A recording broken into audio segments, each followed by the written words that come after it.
وال street general اور new York time کے مطابق 2020 کی بیسٹ سیلر بک ہے اٹامک ہیبٹس۔ یہ جیمس کلیئر کی لکھی ہوئی کتاب ہے۔ دراصل یہ ایک پروون اور اتھینٹک وے ہے بیڈ ہیبٹس کو چھوڑنے اور اچھی ہیبٹس کو اپنانے کے لیے۔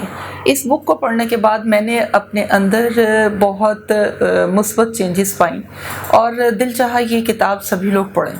تو مجھے بہتر یہ لگا کہ میں اس کے تمام چیپٹرز، جو کہ رائٹر نے اس بک کو 4 چیپٹرز میں تقسیم کر دیا ہے، اور بہتر یہ لگا کہ تمام چیپٹرز کو، یا ہم انہیں کہہ سکتے ہیں کہ یہ 4 ماڈل ہیبٹس ہیں جنہیں ہم اگر اپناتے ہیں تو اپنی شخصیت کے اندر ایک بہترین نکھار پیدا کر سکتے ہیں۔ تو اس کتاب کو جب میں نے پڑھا تو اس میں سے جو بہترین باتیں تھیں انہیں میں نے الگ سے اپنی ایک ڈائری پر لکھ لیا، اور ساتھ ساتھ میں نے اس کے تمام چیپٹرز کو ریوائز کیا اور چاہا کہ تمام چیپٹرز آپ کی نظر سے بھی گزریں اور آپ اسے بہتر طور پر سمجھیں اور اپنی شخصیت میں بہترین تبدیلی پیدا کر سکیں۔ یہ میں اور آپ جانتے ہیں کہ سیلف امپروومنٹ میں ہماری ہیبٹس بہت اہم کردار ادا کرتی ہیں۔ اگر چھوٹی سی تبدیلی مسلسل لائی جائے تو کچھ عرصے کے بعد ہماری شخصیت مکمل طور پہ تبدیل ہو چکی ہوتی ہے، اور ہیبٹس جو ہیں یہ 2 دھاری تلوار کی طرح ہوتی ہیں۔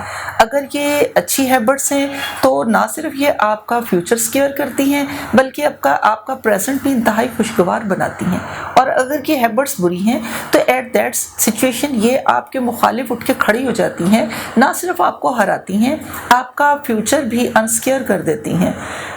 اس لیے اچھی ہیبٹس کو اپنانے اور بری ہیبٹ کو چھوڑنے کی ہر وقت کوشش کرنی چاہیے، پر ایک بات یاد رکھنے والی ہے کہ ہیبٹس کی تبدیلی جو ہے اگر تحمل مزاجی سے اور مسلسل نہ کی جائے تو یہ وہ مؤثر نتائج نہیں دے سکتی جو کہ ہم اس سے ایکسپیکٹ کرتے ہوتے ہیں۔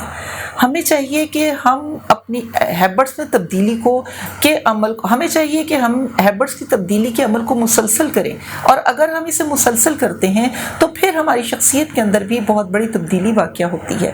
اگر 1% تبدیلی ہی کوئی شخص روزانہ کی بیسس پہ لے کے آئے تو 1 سال کے بعد تقریباً اس کا رزلٹ جو ہے وہ 30% کے راؤنڈ اباؤٹ امپروو ہو سکتا ہے۔ اس لیے ہم کہتے ہیں کہ 1% تبدیلی ایک بہت بڑی چینج کا باعث بن سکتی ہے۔ اسی چیز کو ہم نے امپلیمنٹ کیا اپنے ہی کسی عزیز پر۔ ہمارے ایک دوست جو بہت موٹے تھے، کھانے پینے کے بہت شوقین تھے، اور ہر وقت ان کا دل چاہتا تھا کچھ نہ کچھ کھاتے رہیں۔ اگر ان کے موٹاپے کی طرف کوئی اشارہ کرتا تھا یا انہیں پوائنٹ آؤٹ کرتا تھا کہ آپ یہ تبدیلی لائیں اپنی ڈائٹ میں، تو انہیں بہت برا لگتا تھا۔ وہ یہ کہتے تھے جب میں کھانا پینا چھوڑتا ہوں تو میرے اسٹمک کے اندر ایک کریونگ ہوتی ہے، وہ کریونگ مجھے کچھ نہ کچھ کھانے پر مجبور کرتی ہے۔ اگر میں نہیں کھاتا تو میں چڑچڑا ہو جاتا ہوں، میں بہت زیادہ ڈپریشن میں آ جاتا ہوں، اس لیے میں ڈائٹنگ نہیں کر سکتا، میں اپنی خوراک کو کم نہیں کر سکتا۔ ایک دن وہ میرے ساتھ بیٹھے ہوئے ناشتہ کر رہے تھے تو میں نے ان سے کہا کہ آپ ایسا کیجئے کہ آپ اپنے پراٹھے میں سے ایک نوالا علیحدہ کر دیں۔ کیا آپ ایک بائٹ، ایک نوالا پورے پراٹھے میں سے الگ کر سکتے ہیں؟ تو مسکرا پڑے، کہتے ہیں یہ تو بہت معمولی سی بات ہے، اور انہوں نے اپنے پراٹھے میں سے ایک نوالا الگ کر دیا۔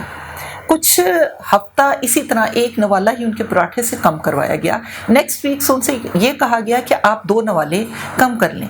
انہوں نے 2 نوالے کم کر لیے، اور 1 منتھ کے بعد وہ ہاف پراٹھے پہ آ گئے تھے، اور اس بات پہ وہ بہت خوش تھے کہ اس طرح ریڈیوس کی گئی ان کی خوراک جو ہے ان کے لیے ڈپریشن کا باعث نہیں بنی، نہ ان کے معدے کے اندر کوئی کریونگ ہوئی، اور نہ ان کا بہت زیادہ کھانے کو دل چاہا۔ اور پھر انہوں نے یہ بتایا کہ انہوں نے باقی تمام میلز کو، یعنی کہ جو وہ دوپہر میں لیتے تھے اور جو رات میں لیتے تھے، اسے بھی انہوں نے اسی طرح 1% ریڈیوس کر لیا، اور وقت گزرنے کے ساتھ ساتھ ان کے ویٹ میں ایک بہت خاطر خواہ کمی واقع ہوئی، اور انہوں نے اپنے آپ کو بہتر پایا۔ 6 منتھ کے بعد وہ تقریباً 4 kg ویٹ اپنا ریڈیوس کر چکے تھے۔